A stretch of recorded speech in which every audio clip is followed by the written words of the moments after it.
صباح الخير والحب والجمال والورود والرياحين والياسمين والأوركيد والبنسيه. خاطرة صباحية بقلمي أبو آدم وحور.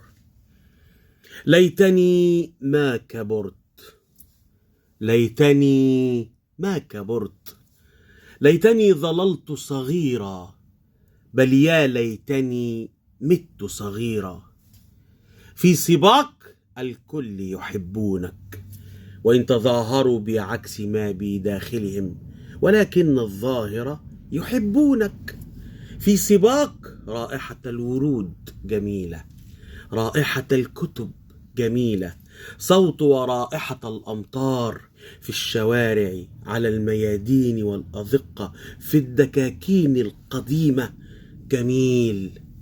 في سباق العم مهاب، والخال ملاذ وحكاء، والعمة والخالة نبض جميل، وصديقة وفية تنزل من عليائها لتجاريك.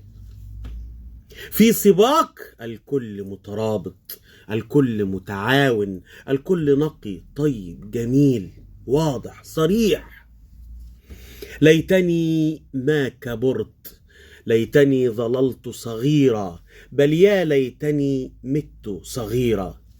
ليتني ما كبرت لأرى كل هذا الغل والحقد والغيظ في قلوب من أحببناهم يوما.